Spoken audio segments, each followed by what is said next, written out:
Anda masih di News Sore, pemirsa. Video seorang calon kepala desa di Lebak, Banten membagikan uang ke masyarakat viral di media sosial. Aksi itu diduga sebagai politik uang untuk memuluskan langkahnya menjadi orang nomor 1 di wilayah tersebut.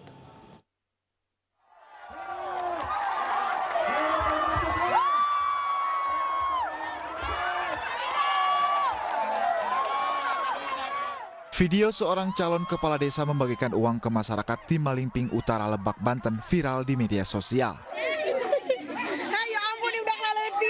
Pembagian uang yang dilakukan di beberapa titik ini diduga sebagai aksi politik uang untuk meraih simpati masyarakat dalam pemilihan kepala desa.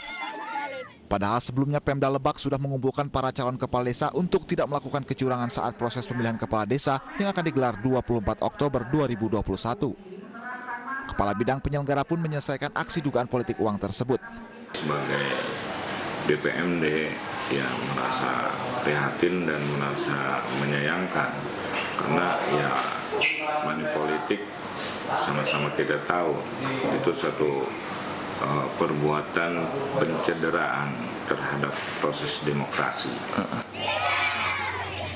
Lebih lanjut, Diki menambahkan pihaknya belum menerima laporan masyarakat terkait dugaan politik uang ini. Ia pun menegaskan akan memberikan sanksi sesuai dengan aturan yang berlaku, salah satunya adalah sanksi diskualifikasi.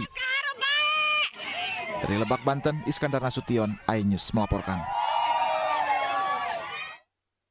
Pelaksanaan tes swab antigen sebagai syarat perjalanan di Pelabuhan Merak, Banten berjalan semeraut. Puluhan calon penumpang menyerobot antrian karena ingin segera bisa masuk ke kapal laut.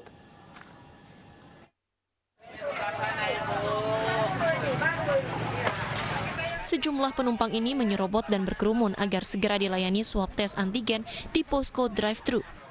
Petugas pun kebingungan karena calon penumpang tidak mengantre. Calon penumpang mengaku terpaksa menyerobot karena adanya waktu pemberlakuan masa tiket, yakni berlaku untuk 2 jam saja, dan jika terlambat, tiket dianggap hangus. Di depan sana tadi gratis, cuman ditolak. Suruh kemari biar nggak ngantri. Sampai di sini bayar, di sini 80. Buset, banyak banget, Pak. Waduh, terganggu banget ini. Nggak etis sebenarnya ini kalau kayak gini nih, Pak. Akibat adanya persyaratan hasil swab antigen, arus kendaraan menuju pintu masuk pelabuhan tersendat. Dari Cilegon, Banten, Iskandar Nasution, iNews melaporkan.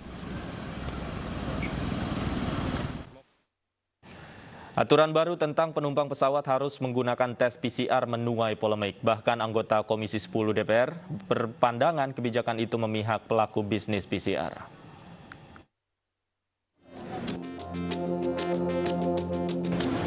Instruksi Menteri Dalam Negeri atau Inmendagri nomor 53 tahun 2021 yang mengharuskan bepergian naik pesawat menggunakan tes PCR menuai polemik.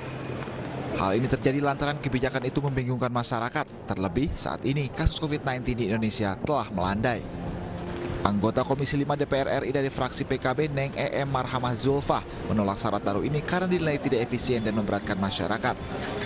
Jadi itu sangat memberatkan, tidak efisien, tidak efektif. Jangan sampai kemudian kebijakan ini seolah-olah muncul di publik bahwa pemerintah justru lebih mendukung bisnis di bidang kesehatan. Dalam penerapan kebijakan ini, Kementerian Perhubungan mewajibkan penyelenggara angkutan udara menyediakan 3 baris kursi di pesawat untuk tempat duduk penumpang yang diduga punya gejala COVID-19. Namun penyelenggara angkutan udara tetap wajib menyediakan 3 baris kursi yang diperuntukkan sebagai area karantina bagi penumpang yang... Aturan calon penumpang pesawat menggunakan hasil tes PCR akan mulai berlaku 24 Oktober mendatang. Penyelenggara angkutan udara dan bandara bersiap dengan aturan baru ini termasuk sosialisasi kepada calon penumpang. Tim Liputan iNews melaporkan. Di saat angka COVID-19 turun, kenapa tes PCR menjadi syarat untuk transportasi penerbangan? Untuk membahasnya sudah bergabung bersama kami Kepala Bidang Penanganan Kesehatan Satgas COVID-19, Alexander Ginting, epidemiolog Griffith University Australia, Diki Budiman, dan juga nanti akan bergabung bersama kami anggota Komisi 9 DPR, fraksi PKB, Nur Nadlifa. Saya sapa terlebih dahulu, selamat sore Pak Alex dan Mas Diki. Selamat malam, Mas Davi, Pak Alex. Baik. Selamat sore. Saya ingin ke Pak Alex terlebih dahulu. Pak Alex, sebenarnya dari perspektif kesehatan, apa yang menjadi alasan sebenarnya kebijakan prasyarat PCR ini diwajibkan bagi mereka yang ingin naik pesawat? Ya, kendatipun PPKM telah berhasil untuk melandaikan seluruh parameter epidemiologi di dalam kita menanggulangi pandemi ini. Tetapi ini semua masih rentan kalau misalnya kita tidak ketat di dalam pengawasan dan pengendalian. Jadi artinya masih dimungkinkan terjadi lonjakan kasus, apakah itu sporadis, apakah itu terlokalisasi ataupun dia secara regional. Sehingga ada pemikiran memang ini harus dikendalikan secara ketat. Kenapa? Ada beberapa hal. Pertama, bahwa varian of concern terutama Delta dan subvariannya itu masih ada dan terus bermutasi dan lebih menular dan lebih banyak meningkatkan perawatan dan bisa saja menimbulkan juga angka mortalitas yang tinggi. Yang kedua memang sudah vaksinasi. Vaksinasi sudah mencapai dan target kita sampai 70% di akhir tahun. Tetapi ada beberapa kelompok yang belum sesuai dengan harapan. Misalnya kelompok yang berisiko seperti lansia, mereka yang komorbid, remaja, anak sekolah, ibu-ibu hamil. Ini memang harus juga menjadi target. Yang ketiga, dengan adanya pelonggaran-pelonggaran yang terjadi pada saat ini, adanya pemulihan ekonomi, pemulihan sosial budaya, pendidikan, seiring dengan pemulihan kesehatan, maka sudah semakin meningkat mobilitas dan social mixing. Jadi ada perkumpulan, ada arisan, ada pesta, ada kegiatan sosial, agama, budaya, dan sebagainya. Ini juga akan menimbulkan juga kerumunan kalau misalnya kita tidak patuh dengan protokol kesehatan. Dan yang berikut adalah bagaimana kepatuhan 3M itu harus di atas 90%. Dan yang terakhir tentu bagaimana kita bisa meluruskan berita-berita yang tidak benar, yang disinformasi supaya benar, supaya semua masyarakat ikut bersama-sama untuk menanggulangi COVID tersebut. Jadi inilah menjadi semangat dan spirit kita semua agar ini bisa terkendali dengan melakukan pengawasan dan pengendalian. Dan ini sudah dibuktikan dengan keluarnya instruksi Mendagri nomor 53 dan 54. Dan kemudian diikuti lagi oleh surat edaran nomor 21 tahun 2021 tentang ketentuan perjalanan orang dalam negeri dalam masa pandemi coronavirus disease. Di mana di sini tujuannya adalah melakukan pemantauan, pengendalian, evaluasi dalam rangka mencegah terjadinya peningkatan penularan. Dan ini mengatur tidak hanya soal PCR saja, tapi mengatur juga bagaimana masker harus dipakai, jenis maskernya, dan tidak diperkenankan berbicara selama perjalanan, tidak diperkenankan untuk makan dan minum, dan kemudian mengatur juga antara Pulau Jawa dan Bali dan di luar Pulau Jawa dan Bali, dan di samping itu juga melihat bagaimana PPKM level 4 dan PPKM level 3 pergi ke daerah PPKM yang lebih baik. Jadi oleh karena itu memang dengan perubahan ini kita berharap supaya ini lebih seksama, lebih teliti, lebih tepat sasaran, sehingga kita juga bisa melihat dan bisa meminimalisasi kejadian-kejadian di mana masa inkubasi membuat akhirnya hasil pemeriksaan rapid test antigen dan kemudian hasil pemeriksaan klinis tidak kelihatan. Tapi dengan melakukan PCR tersebut, maka kita bisa lebih spesifik untuk melakukan pembatasan dan pengendalian. Inilah semangatnya yang diatur, baik dari udara maupun laut dan darat, dengan melihat apakah di Pulau Jawa Bali atau di luar Pulau Jawa dan Bali, dan kemudian melihat PPKM-nya berdasarkan levelisasi. Baik. Saya ingin menyapa juga sudah bergabung bersama kami pemirsa Ibu WM Marhama Zulfa, anggota Komisi 5 DPR dari fraksi PKB. Selamat sore, Bu WM. Ya, selamat sore. Baik. Bu EM, menyikapi prasyarat tes PCR bagi penumpang pesawat ini seperti apa pandangan dari Komisi 5? Saya tetap dengan sikap saya ya, bahwa saya menilai adanya Inmendagri nomor 53 tahun 2021 yang PCR menjadi persyaratan bagi para penumpang yang akan melakukan perjalanan mulai pesawat terbang, itu suatu kemunduran. Gitu. Kenapa? Karena saya kira di saat sekarang ini kan orang sudah mulai banyak yang vaksin. Terus kemudian kedua, COVID juga udah mulai melandai. Ini justru malahan diperketat. Kalau tentang prokes, oke, saya setuju. Tetapi kalau bicara PCR harus menjadi persyaratan 2x24 jam dalam melakukan perjalanan udara. Nah itu yang memberatkan rakyat, Pak. Ya, kenapa? Ya, karena PCR itu kan tidak murah juga. Itu hampir harganya 50% dari harga tiket. Bahkan saya sudah 2 kali ya dari dapil saya yang mereka mau melakukan perjalanan ke Batam tuh. Akhirnya harus PCR dulu, tiketnya angus, kemudian menunggu hasil PCR-nya itu hari besoknya, maka mereka harus mencari penginapan di Jakarta. Untung mereka, misalkan konstituen saya, kena saya, mereka bisa nginep di tempat saya. Bagi mereka, Pak, sudah bayar PCR, terus kemudian harus menunggu hasilnya, harus nginep, kan itu sangat memberatkan. Jadi ini adalah kebijakan yang saya kira tidak berpihak ya terhadap rakyat. Tetapi kalau misalkan prokes, itu saya setuju. Tidak boleh makan sesuatu, dan itu saya setuju. Kita tetap harus melakukan upaya itu karena kita belum sepenuhnya terlepas dari pandemi COVID-19 ini. Tetap prokes yang ketat tetap harus dilaksanakan. Tetapi kalau harus PCR, nah itu dia. Sebelumnya bisa antigen, tetapi sekarang harus PCR. Nah itu berat, Pak. Baik. Apalagi dari sisi penerbangan, dari industri penerbangan ini mereka amat sangat terpuruk. Dengan tambah ini semakin terpuruk. Baik. Kerugian itu. Oke. Baik. Saya langsung ke Pak Alexander. Pak Alex, tadi dikatakan sebelumnya bisa antigen. Mengapa kemudian sekarang ketika PPKM levelnya sudah mulai diturunkan, sesuatu juga sudah mulai dilonggarkan, kenapa harus diwajibkan PCR, Pak Alex? Ya, seiring dengan positivity rate semakin kecil dan kemudian jumlah kasus harian yang positif juga semakin rendah, tentu kita dalam melakukan penyaringan ini seharusnya semakin teliti. Jadi dengan ketelitian tersebut kita bisa menyapih mana yang dalam bergejala, mana yang tidak bergejala, dan kemudian mana yang kontak erat, dan kemudian dengan pemeriksaan PCR itu bisa kita tetapkan. Karena banyak kasus pada saat ini, khususnya bagi mereka yang sudah vaksinasi, bisa saja terinfeksi tapi tidak bergejala, kendati pun sudah divaksin.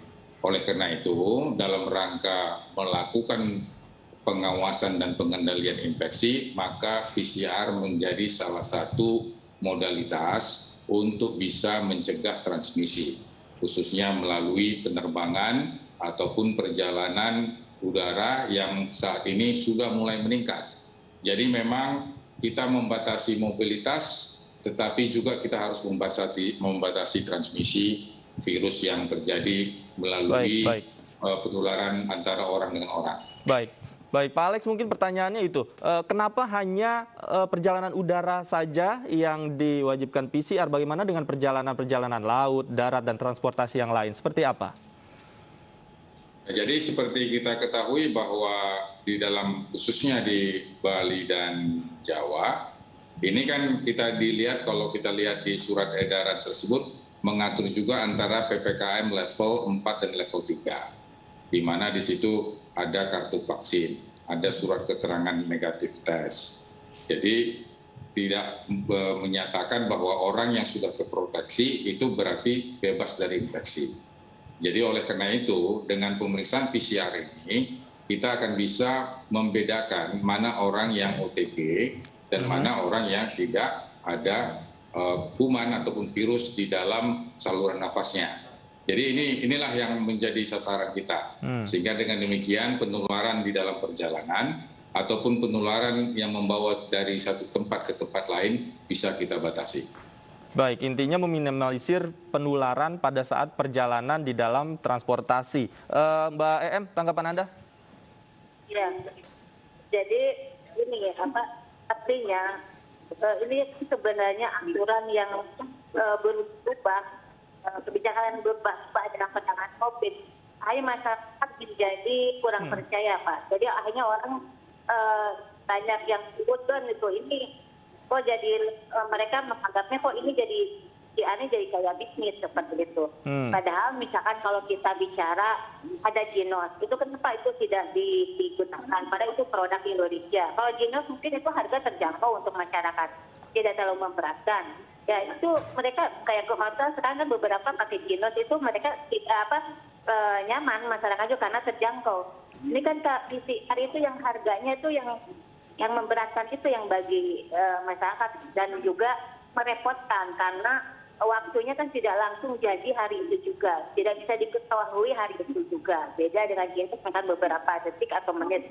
Sedangkan PCR sampai berjam-jam, bahkan ada beberapa hari. Kalau yang beberapa jam itu harganya terlalu mahal, tapi kalau mau yang agak murah yang mereka bisa menjangkau, mereka harus beberapa hari gitu kan, harus menunggu hari berikutnya. Nah itu yang kemudian kalau masyarakat yang tidak tahu akhirnya ya kasihan lah. Jadi, sementara masa berlaku PCR hanya 2 kali 24 jam ya, Mbak Elma ya?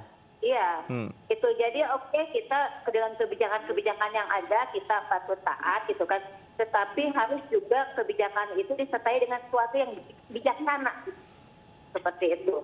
Nah, bijaksana itu juga penting, jangan sampai di dalam kebijakan itu menganulir rasa bijak itu. Karena bijak itu salah satu solusi untuk ketika ini tidak sebagai maka solusi terhadap masalah yang ada. Salah satunya dengan cara yang bijak itu seperti apa gitu. Baik. Apalagi ekonomi sulit sekarang ya. Baik. Pak Alex, apakah poin-poin yang tadi disebutkan oleh Bu EM sudah menjadi pertimbangan ketika misalnya syarat PCR hanya berlaku hanya 2 kali 24 jam, kemudian fasilitas yang mungkin tidak merata di seluruh daerah untuk tes PCR juga membutuhkan waktu. Apakah ini juga menjadi poin-poin yang dipertimbangkan, Pak Alex?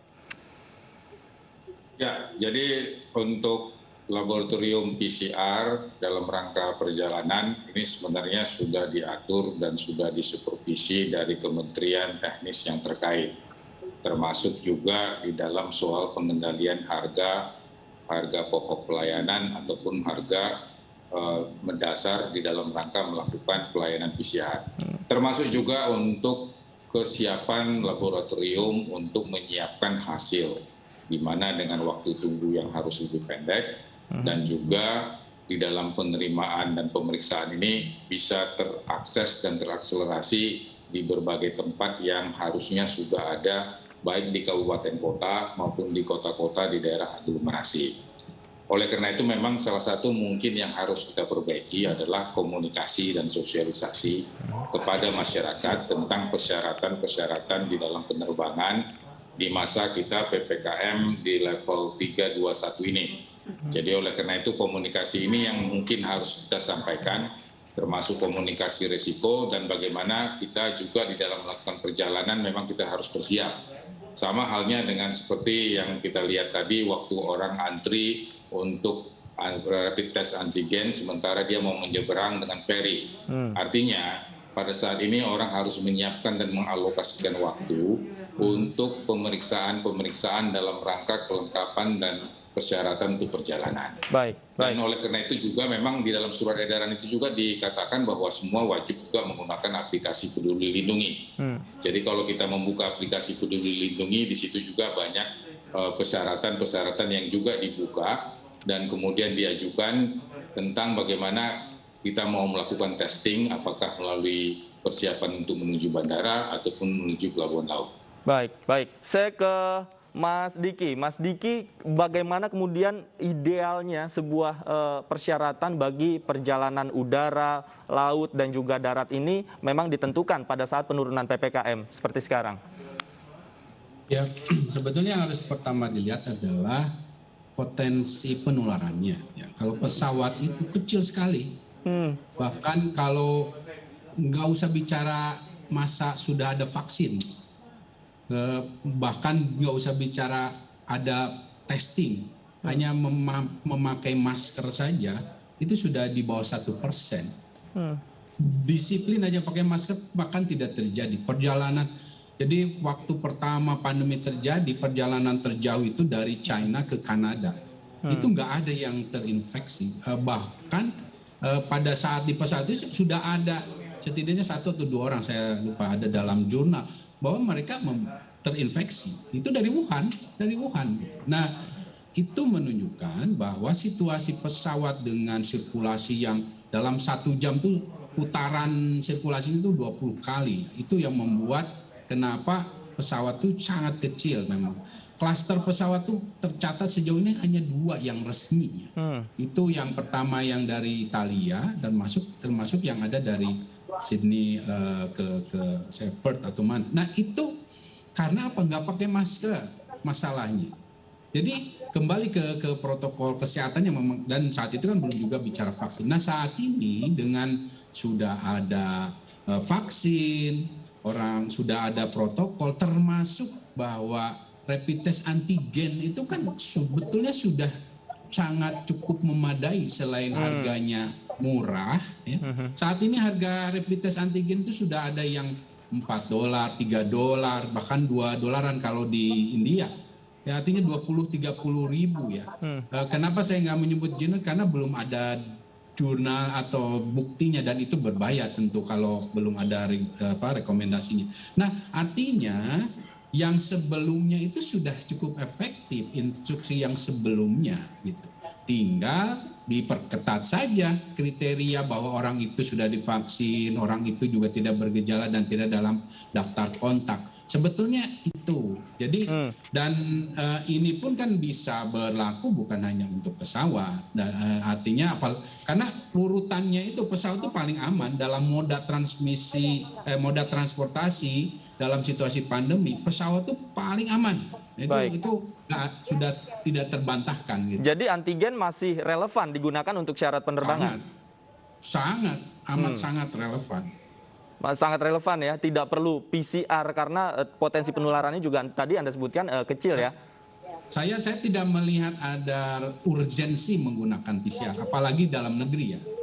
Kalau luar negeri itu mungkin dalam rangka untuk pengetatan bisa, tapi kalau dalam negeri karena levelingnya hampir sama kok dalam negeri ini, semuanya kita dalam level penularan komunitas, levelingnya ada 1-2 ya ada, tapi di dalam negeri banyak negara dalam negeri itu bahkan tidak melakukan testing, hanya lihat vaksinasi dan juga daftar kontak saja gitu.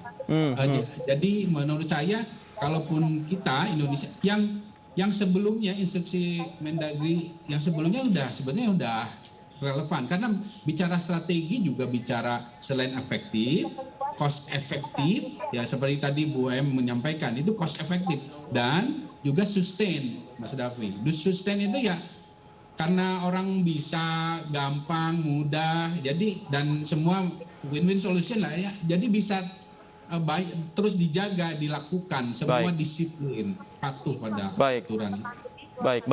Terakhir Pak Alex, satu lagi pertanyaan, ketika ada masukan seperti ini bahwa memang ternyata penularan di pesawat juga persentasenya masih di bawah dengan penularan transportasi lain, apakah akan ada kebijakan yang baru atau evaluasi terhadap kebijakan dan surat edaran yang sudah beredar ini?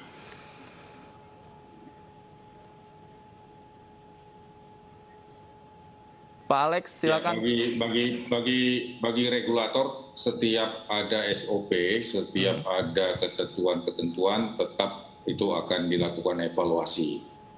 Hanya memang yang menjadi pertimbangan kita adalah bahwa dikala positivity rate itu sudah semakin turun dan semakin kecil angkanya, sementara rapid test antigen dengan dibandingkan dengan PCR, itu sensitivitas dan spesifitasnya jauh lebih baik PCR dibandingkan dengan rapid test antigen. Jadi persoalannya di situ bagi regulator adalah mana alat yang paling bisa melakukan pendeteksian, karena semakin tinggi kita ketemu dengan kasus yang memang tidak bergejala tapi PCR-nya positif. Sebagaimana kita baru menyelenggarakan satu kegiatan yang besar di Papua, di mana mereka berangkat semua dari daerah Pulau Jawa dan Bali semua dalam keadaan sehat, tetapi dalam beberapa hari di sana ternyata positif.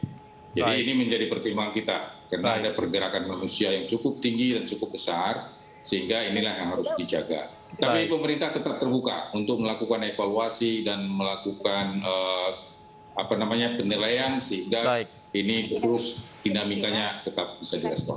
Baik, terbuka dengan masukan, mudah-mudahan poin-poin yang tadi juga bisa dipertimbangkan dalam kebijakan berikutnya, khususnya terkait prasyarat transportasi. Terima kasih Pak Alexander Ginting, Pak Diki Budiman, dan Mbak EM. Terima kasih banyak sekali lagi sudah bergabung bersama kami di iNews Sore. Terima kasih, selamat sore.